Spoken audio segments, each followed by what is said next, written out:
संजीवनी recce energy क्या होती है? रेकी जो शब्द बना, यह शब्द वास्तव में जापानीज शब्द है। यह दो शब्दों को मिलाकर बना है, रे और की। रे का अर्थ होता है स्पिरिचुअल, डिवाइन, और की का अर्थ होता है एनर्जी। तो रेकी शब्द का अर्थ हुआ यूनिवर्सल डिवाइन एनर्जी, और संजीवनी यह भारतीय शब्द है। तो संजीवनी और रेकी का अर्थ एक ही है। जापानीज शब्द इसलिए ज़्यादा पॉपुलर हुआ क्योंकि जापान का एक खोजी था, मिकाओ योशिई, जो तिब्बत में रहा, भारत में रहा, भूटान में रहा, बुद्धिस्ट लोगों के पास बहुत रहा। तो वहाँ से उसने यह हीलिंग ऊर्जा के बारे में नॉलेज प्राप्त की और अपने देश में जाके उसका उसने प्रचार किया। लेकिन यह जो विद्या है धरती पर हजारों सालों से चलती आ रही है। भारत में इसको संजीवनी विद्या के नाम से, प्राण ऊर्जा विद्या के नाम से जाना जाता रहा है। धरती के जो अन्य देश हैं, यूरोप है, नॉर्थ अमेरिका है, लैटिन अमेरिका है, ट्राइबल एरियाज़ हैं, शैमनिज़्म है, इन सभी में इस विद्या का प्रयोग होता रहा है। इस विद्या से क्या संभव है? यह विद्या हमको क्या दे सकती है? संजीवनी रेकी, इस हीलिंग ऊर्जा के माध्यम से आप अपने शरीर को और अपने किसी प्रियजन के शरीर को स्वस्थ कर सकते हैं, मानसिक शांति प्रदान कर सकते हैं, अपने स्वयं के आभा मंडल में एक सुरक्षा का कवच ऊर्जा का निर्मित कर सकते हैं, जिससे बाहर की नेगेटिव एनर्जी से आपकी सुरक्षा होती रहेगी। अपने प्रियजन के ऑरा के भीतर भी आप एक सुरक्षा कवच ऊर्जा का निर्मित कर सकते हैं, और वो प्रियजन चाहे आपसे हज़ारों किलोमीटर दूर भी बैठा हो, आप अपने कक्ष में बैठ के ध्यान में जाकर उसके चारों ओर ऊर्जा का सुरक्षा कवच निर्मित कर सकते हैं, और आप हीलिंग भी दे सकते हैं, चाहे वो व्यक्ति सामने हो, चाहे वो व्यक्ति हज़ारों किलोमीटर दूर हो। तो आप उसको स्वास्थ्य ऊर्जा, हीलिंग ऊर्जा भी प्रोवाइड कर सकते हैं। इसके अलावा आप अपने घर की जो एनर्जी है उसको पॉजिटिव बना सकते हैं। आपका जो कार्य क्षेत्र है, आपकी दुकान है, ऑफिस है, फैक्ट्री है, उसका भी एक एनर्जी फील्ड होता है। उस एनर्जी फील्ड को भी पॉजिटिव बनाना आप इस विद्या में सीखते हैं। इसके अलावा अपने जीवन में कैसे आप पॉजिटिव इवेंट्स को आकर्षित कर सकते हैं, यह भी आप इस विद्या में आप सीखेंगे। दोनों चीज़ें कंबाइंड है, संजीवनी रेकी और माइंड मास्टरी। जिस व्यक्ति के अंदर माइंड के ऊपर मास्टरी आ गई, मन उसके नियंत्रण में आना शुरू हो गया, वही इस ऊर्जा का सदुपयोग कर पाएगा। अन्यथा इस ऊर्जा को हैंडल नहीं किया जा सकता, इस ऊर्जा का सदुपयोग नहीं किया जा सकता। चाहे कोई व्यक्ति किसी से टेक्निक भी सीख ले, टेक्निक जो है इसमें सिर्फ 10% काम करती है, 90% काम करती है व्यक्ति का अपने मन के ऊपर कितना नियंत्रण है, उसका जो आभा मंडल है, उसका जो व्यक्तित्व है वो कितना शक्तिशाली है। तो 90% इस पे निर्भर करता है। बहुत सारे जो टीचर हैं वो सिर्फ टेक्निक सिखा के भेज देते हैं, लेकिन उससे कुछ भी नहीं होता है। टेक्निक सिर्फ 10% है, 90% कार्य करती है आपके भीतर की ग्रोथ, स्पिरिचुअल ग्रोथ कितनी है, मेंटल ग्रोथ कितनी है, आपका मन के ऊपर नियंत्रण कितना है। तो इसलिए इस वर्कशॉप में मैं आपको दोनों चीज़ें ही सिखाता हूँ, संजीवनी रेकी और माइंड मास्टरी। अगली बात, संजीवनी रेकी ये हीलिंग ऊर्जा है जो पूरे ब्रह्मांड में और हमारे चारों ओर व्याप्त है। असल में ये परमात्मा की ही ऊर्जा है, परमात्मा की ही प्रेममयी शक्ति है जो हर समय हमारे चारों ओर मौजूद है। हम इससे डिस्कनेक्ट जब हो जाते हैं तब हम चिंता में, तनाव में और डिप्रेशन में और डर में आ जाते हैं। हमने फिर से इस एनर्जी से, जो परमात्मा की डिवाइन एनर्जी हमारे चारों ओर मौजूद है, उससे कनेक्ट होना सीखना है। इस एनर्जी को ही हम पॉजिटिव एनर्जी आम भाषा में भी बोल देते हैं। तो एनर्जी साइंस अब आप समझिए क्या होती है। दो तरह की एनर्जीज होती हैं, पॉजिटिव एनर्जी और नेगेटिव एनर्जी। आप जिस कक्ष में इस समय बैठे हैं, इस कक्ष की भी एक एनर्जी है। कितने प्रतिशत पॉजिटिव होगी, कितने प्रतिशत नेगेटिव होगी? अगर 70% पॉजिटिव है तो 30% नेगेटिव होगी। 90% पॉजिटिव है तो 10% नेगेटिव होगी। अगर 99% पॉजिटिव है तो 1% नेगेटिव होगी। उल्टा भी हो सकता है कि 90% नेगेटिव हो, 10% सिर्फ पॉजिटिव हो, तो उस समय उस कक्ष की जो ऊर्जा है वो आपको बहुत परेशान करेगी। ठीक है। ऐसे ही प्रत्येक व्यक्ति के चारों ओर एक आभा मंडल होता है, उसको एनर्जी फील्ड भी कहते हैं। यह भी या तो पॉजिटिव होगा या नेगेटिव होगा। अगर पॉजिटिव होगा एनर्जी फील्ड तो उसके लक्षण क्या होंगे? लक्षण होंगे शरीर स्वस्थ होगा। शरीर को अगर कोई बीमारी लग भी गई है वो तेजी से रिकवर करेगा। मन में एक उत्साह की फीलिंग बनी रहेगी, मन में एक प्रफुल्लता की फीलिंग बनी रहेगी, एक खुशी वाली, एक आशा वाली फीलिंग बनी रहेगी। अगर आभा मंडल नेगेटिव हो जाए, आपका जो ऑरा है वो नेगेटिव हो जाए, तो क्या होगा? आपके भीतर बीमारियां आपको जल्दी पकड़ेंगी। यदि कोई बीमारी आपके शरीर को लगी हुई है वो जल्दी ठीक नहीं होगी। आपके भीतर निराशा होगी, उदासी आपको जल्दी पकड़ लेगी, आप जल्दी डिप्रेस्ड हो जाते हैं, आप जल्दी क्रोधित हो जाएंगे यदि आपका जो आभा मंडल है वो नेगेटिव है। तीसरी चीज़, जो हमारे घर में वस्तुएं होती हैं, इनके चारों ओर भी इनका भी ऑरा होता है, इनका भी आभा मंडल होता है। आपके पूरे घर का भी एक आभा मंडल है। आप जो वस्तुएं प्रयोग करते हैं, मोबाइल फ़ोन्स, कार्स, बाइक, इनका भी एक आभा मंडल होता है। चेयर, लैपटॉप, आपका बेड, आपके कपड़े, इन सभी का आभा मंडल है। और वही बात, अगर इनका आभा मंडल अगर नेगेटिव है, इनकी एनर्जी नेगेटिव है, तो ये नेगेटिव प्रभाव छोड़ेंगी। अगर ये पॉजिटिव है इनकी एनर्जी, तो ये पॉजिटिव प्रभाव छोड़ेंगी। जब कोई नया घर लेता है तो ग्रह पूजा की जाती है ताकि उसका जो ऑरा है वो पॉजिटिव हो जाए। कोई नई कार लेता है तो उसको धूप बत्ती दिखाई जाती है, उस पर कुछ सिंबल्स बनाए जाते हैं। संजीवनी रेकी विद्या में आपको सिंबल्स बनाना किसी की आभा मंडल में और कक्ष में वो भी आपको सिखाया जाता है। तो जब कोई व्यक्ति कार या मोटरसाइकिल लेता है तो उसको धूप बत्ती दिखाई जाती है, हार पहनाया जाता है और उसकी आरती भी की जाती है, तिलक भी लगाया जाता है ना? तो वो किस लिए? ताकि उसका जो आभा मंडल है, उसका जो एनर्जी फील्ड है वो पॉजिटिव हो जाए। जिस व्यक्ति ने ये शुरुआत की थी तो उन व्यक्तियों को ये मालूम था कि हर चीज़ का आभा मंडल होता है, लेकिन अब लोग ब्लाइंडली कर रहे हैं, उन्हें इसके पीछे का जो साइंटिफिक रीज़न है वो मालूम नहीं है।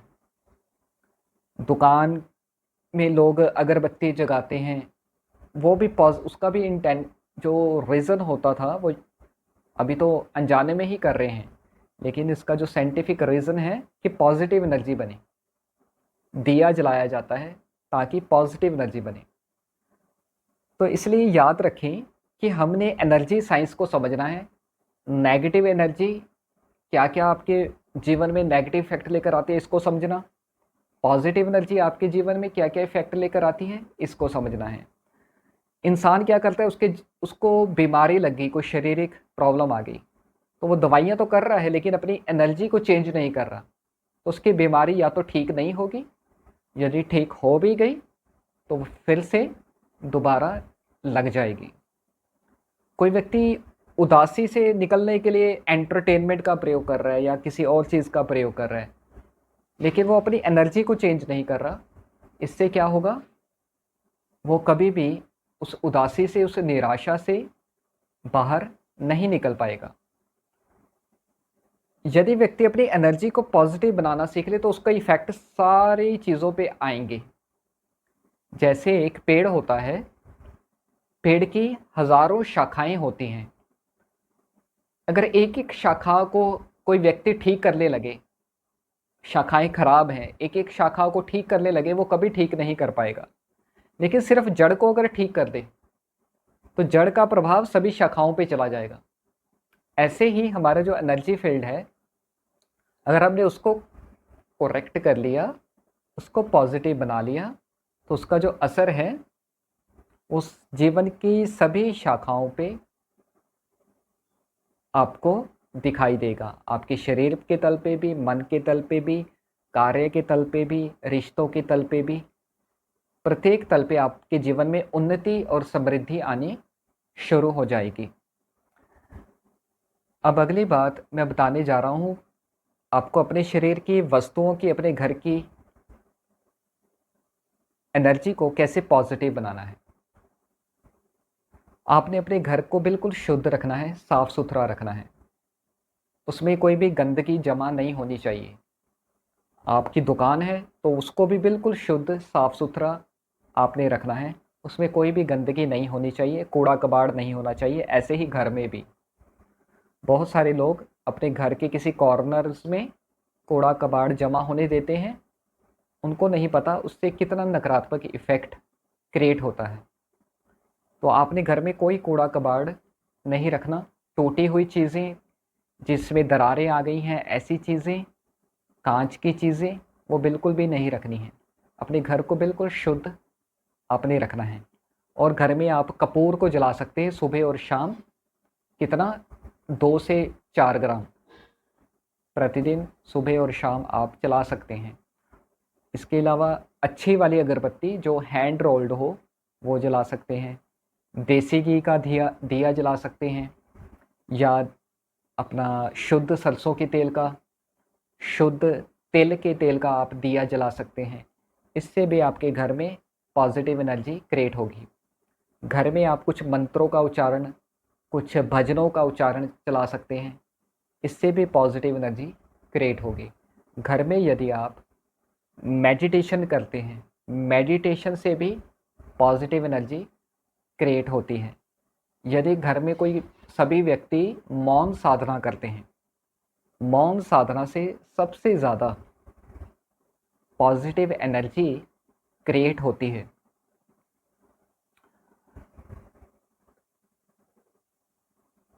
तो इन चीज़ों का आपने ख्याल रखना है। घर की शुद्धता और स्वच्छता पर आपने बहुत ख्याल रखना है। अगली बात अब आपकी आती है। आपके 3 तलों पे बात होगी। शरीर है, विचार है और भावनाएं हैं। आपने अपने शरीर के तल पे शुद्धता, स्वच्छता को निर्मित करना है। अपने शरीर पे आपने जो वस्त्र डालने हैं वो बिल्कुल साफ सुथरे होने चाहिए, प्रेस किए हुए होने चाहिए। इससे क्या क्रिएट होगी, पॉजिटिव एनर्जी क्रिएट होगी। उसके बाद आता है विचार। आप अपने विचारों को शुद्ध रखने के लिए जो उच्च कोटि के गुरु हैं उनके विचारों को आपने ग्रहण करना है। अच्छे व्यक्तियों से मिलना है, उनके विचारों को आपने ग्रहण करना है। नेगेटिव विचारों को आपने अपने दिमाग में नहीं डालना और उनमें रस नहीं लेना। आप कईयों का नकारात्मक रस बन गया है नेगेटिव विचारों को सुनने का, देखने का। टेलीविज़न में लोग बेकार की फिल्में देखते रहते हैं, इससे आपके जीवन में नेगेटिव एनर्जी बढ़ेगी। गलत तरह की न्यूज़ सुनने में रस लेते हैं, इससे आपके जीवन में नेगेटिविटी बढ़ेगी। न्यूज़ सुननी चाहिए, लेकिन अगर आप रस ले रहे हैं हद से ज़्यादा तो यह नेगेटिव एनर्जी क्रिएट कर देगा। गलत तरह के आप संगीत या गीत सुन रहे हैं, इससे आपके जीवन में नेगेटिविटी बढ़ेगी। इसलिए आपने, बहुत सारी स्त्रियां सीरियल देखती हैं, वो बहुत ज़बरदस्त नेगेटिव एनर्जी क्रिएट करते हैं। तो इसलिए आपने कोई भी नेगेटिव पदार्थ अपने माइंड में नहीं डालना है। अपने पॉजिटिव विचार डालने हैं, पॉजिटिव गीत, पॉजिटिव व्यक्तियों को सुने। यूट्यूब माध्यम है, सदगुरु ओशो हैं या अन्य कोई पॉजिटिव व्यक्ति है, आप उसके विचारों को सुने। और अपने मित्र भी ज़्यादा से ज़्यादा वो बनाएं जो पॉजिटिव विचार रखते हैं और अपना आत्मिक विकास करने में लगे हुए हैं। जो व्यक्ति अपना आत्मिक विकास करने में नहीं लगा हुआ, वो सोया हुआ व्यक्ति होता है। वो व्यक्ति बिल्कुल ही अपने जीवन को ढलान की तरफ, नकारात्मकता की तरफ लेके जा रहा होता है। तो आपने पॉजिटिव व्यक्तियों के साथ अपना संग साथ बढ़ाना है। और आपने तीसरी चीज़ है, तो पहला हुआ शरीर। शरीर के तल पे एक और चीज़ बता रहा हूँ, वो है भोजन। जब भी आप भोजन खाते हैं तो उसका प्रभाव आपके मन के ऊपर भी पड़ता है। तभी कहावत है ना, जैसा खाए अन्न वैसा होगा मन। तो आपने चेक कर रखना है कि शरीर में जो आपने भोजन डाला उसका प्रभाव मन के ऊपर क्या पड़ रहा है। यदि मन में नेगेटिविटी आनी शुरू होगी तो उसका मतलब है कि वो जो भोजन है वो नेगेटिव है। जितने भी फास्ट फूड हैं, कोल्ड ड्रिंक्स हैं, ज़्यादा ऑयली फूड हैं, जैसे ही आप खाएंगे, आप अपने मन को देखना, मन में एक तनाव की स्थिति, एक नकारात्मकता की स्थिति निर्मित हो जाएगी। यदि आप शरीर को खाली रखते हैं तो आप देखेंगे बिना किसी वजह से आपके भीतर एक पॉजिटिविटी होगी। आप अपने शरीर में नेचुरल पदार्थ यानी कि फ्रूट्स या सैलेड डालते हैं तो आप देखेंगे आपके भीतर एक पॉजिटिविटी होगी। तभी उपवास रखा जाता था कुछ खास आध्यात्मिक दिनों में, जो स्पिरिचुअल डेज होते हैं, उपवास तभी रखा जाता था कि उपवास रखने से आपके भीतर बड़ी पॉजिटिविटी जनरेट होती है। इसलिए आपने अपने भोजन के ऊपर भी ख्याल रखना है कि वो किस तरह का प्रभाव डाल रहे हैं। तो अपने भोजन में आपने फल को और सलाद को बढ़ाना है और अन्य चीज़ों को कम करना है। तो शरीर के बाद आया विचार, विचार के बाद है भावना। आपने अपनी भावनाओं को भी शुद्ध और स्वच्छ करना है।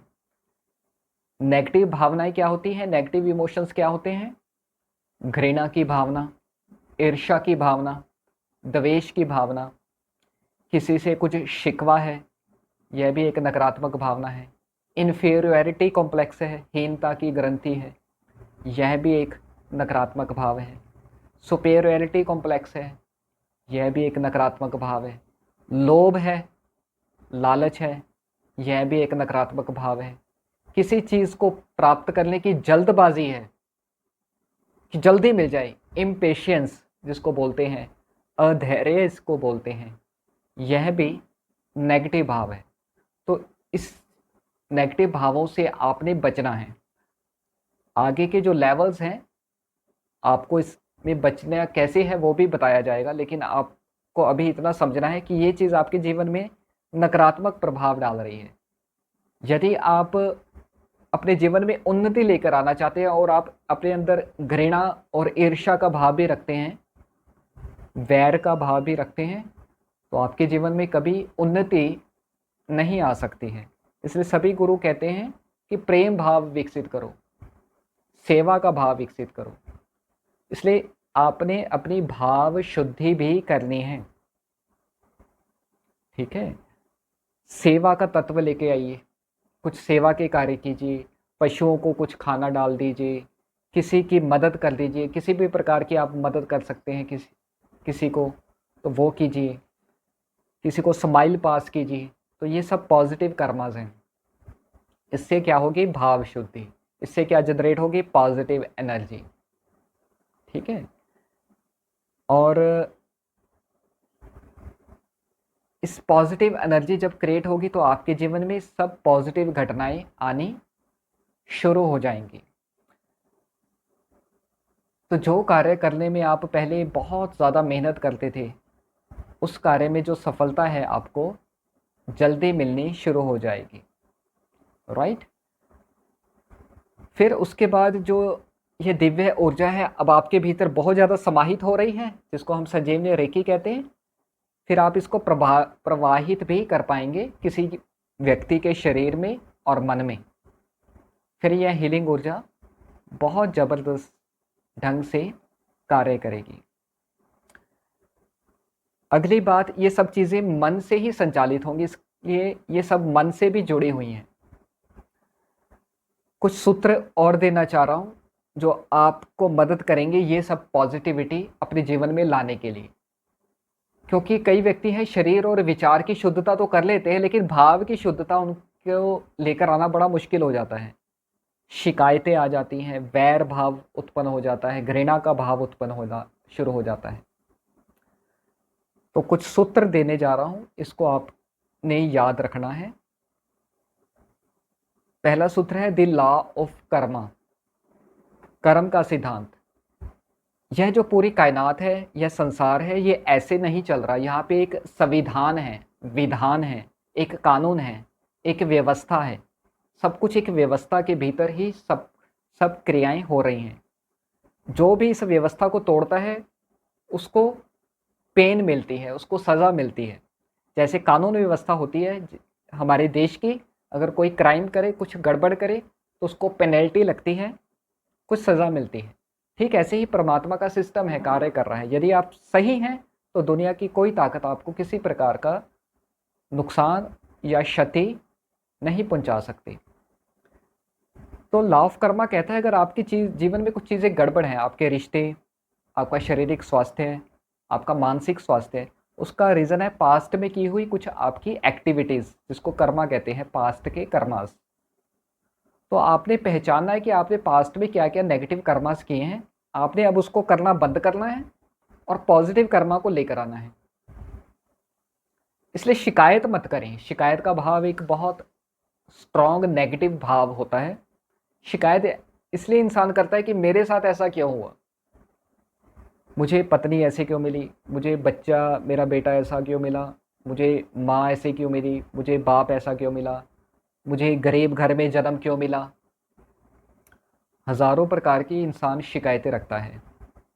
लेकिन जो सुप्रीम लॉ है वो ये है कि कुछ भी व्यक्ति को मिलता है उसके पास्ट में किए हुए कर्मास के अकॉर्डिंग ही व्यक्ति को सब कुछ मिलता है। इसकी गहराइयों में हम आगे के लेवल्स में जाएंगे, प्रैक्टिकल अनुभव भी करेंगे। लेकिन आपको ये मैं कहता हूँ प्रत्येक व्यक्ति को प्रश्न करना चाहिए कि उसका जो जन्म हुआ है एक खास देश में क्यों हुआ है। जैसे आप सभी का जन्म भारत में हुआ, आप सभी को प्रश्न करना चाहिए आपका जन्म पाकिस्तान में, बांग्लादेश में, अफ्रीका में, वहाँ क्यों नहीं हुआ, नॉर्थ अमेरिका में क्यों नहीं हुआ, एंटार्क्टिका में क्यों नहीं हुआ, चाइना में क्यों नहीं हुआ।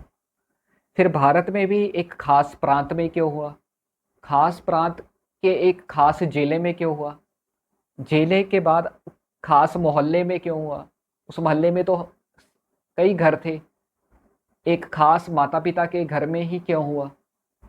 तो ये प्रश्न आपको करना चाहिए। जब आप इसकी खोज में जाएंगे तो आपको उत्तर मिलेंगे, ठीक है।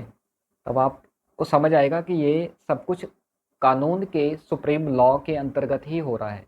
उस लॉ को ही बुद्ध ने धम्म कहा। धर्म शब्द का अर्थ ही लॉ होता है, कानून होता है। सभी कहते हैं ना धर्म को फॉलो करो, धर्म को फॉलो करो, लेकिन लोग समझ लेते हैं हिंदू धर्म को फॉलो करो, कोई समझ लेता है सिख धर्म को फॉलो करो, कोई समझ लेता है इस्लाम धर्म को फॉलो करो। नहीं, धर्म को फॉलो करने का मतलब है लॉ को, जो सुप्रीम लॉ है उसको फॉलो करो। यदि आप उसको फॉलो कर रहे हैं तो सब कुछ आपके जीवन में सही रहेगा। जैसे कोई व्यक्ति सड़क पे कार चला रहा है, वो बिल्कुल करेक्ट कार चला रहा है तो उसकी यात्रा बिल्कुल सही होगी। अगर कोई गलत रैश ड्राइविंग कर रहा है तो उसका चालान कटेगा, उसको पेनल्टी लगेगी। अगर कोई बहुत ही ज़्यादा गलत ड्राइविंग कर रहा है, हो सकता है उसकी जो गाड़ी है बाउंड कर दी जाए, हो सकता है उसको जेल भी डाल दिया जाए। ऐसे ही परमात्मा का नियम है। यदि आप बिल्कुल सच्चे हैं, बिल्कुल करेक्ट हैं, आपके साथ कभी भी कुछ भी गलत नहीं हो सकता। उसकी प्रोटेक्शन करने का जिम्मा किसका है? परमात्मा का है। जैसे हमारी सामाजिक व्यवस्था में पुलिस होती है ना, पुलिस का काम है कोई किसी के साथ अगर गड़बड़ करे तो व्यक्ति को खुद उसके साथ मारपीट करने की, उसके साथ उलझने की ज़रूरत नहीं है। पुलिस आएगी, उसको उठा के लेके जाएगी। आपको अपना दिमाग, एनर्जी को खर्च करने की ज़रूरत नहीं है। ऐसे ही परमात्मा है। यदि आप बिल्कुल सही हैं, करेक्ट हैं, कोई व्यक्ति आपको परेशान करने की कोशिश कर रहा है तो परमात्मा की दिव्य शक्तियाँ उसको सज़ा देंगे। ठीक है? तो जिस व्यक्ति का भरोसा धर्म के ऊपर होता है, उसका भरोसा ही परमात्मा पे बढ़ता जाता है, उसको प्रेम होना शुरू हो जाता है। यह हमारे देश के सिस्टम में कुछ गड़बड़ हो सकती है, कानून व्यवस्था में गड़बड़ हो सकती है, लेकिन परमात्मा के कानून में कभी कोई गड़बड़ नहीं हो सकती। वहाँ कोई रिश्वत नहीं चलती। ठीक है? लेकिन भारत में लोग पंडित हैं, ये सिखाते हैं कि आपका कोई काम नहीं बन रहा, परमात्मा के साथ डील साइन कर लो, रिश्वत दे दो परमात्मा को, कोई फूल चढ़ा दो, कोई मिठाई चढ़ा दो, या उसके साथ डील साइन कर लो कि ये काम मेरा कर दिया तो सोने का मुकुट चढ़ाएंगे, सोने का हार चढ़ाएंगे, या फलानी चीज़ कुछ चढ़ाएंगे। परमात्मा की जगत में कोई रिश्वत नहीं चलती है। जो व्यक्ति ईमानदारी से जो कार्य कर रहा है उसको सफलता परमात्मा देगा ही देगा, चाहे परमात्मा के कोई अस्तित्व को माने भी ना। जैसे मैं चाइना की एग्जांपल देता हूँ। चाइना के लोग परमात्मा के अस्तित्व को बिल्कुल नहीं मानते, लेकिन वो मेहनत करते हैं, ईमानदारी से मेहनत करते हैं, और परमात्मा ने उनको क्या बना दिया? अमीर बना दिया। फिर भी इतना इतना अमीर बना दिया, जबकि वो परमात्मा के अस्तित्व को नहीं मानते। तो परमात्मा इतना करुणावान है, इतना दयावान है, इतना प्रेम करता है कि चाहे उसके अस्तित्व को कोई नाम भी माने, उसको भी वो सब कुछ देगा, यदि वो अपना कार्य ऑनेस्टी के साथ कर रहा है,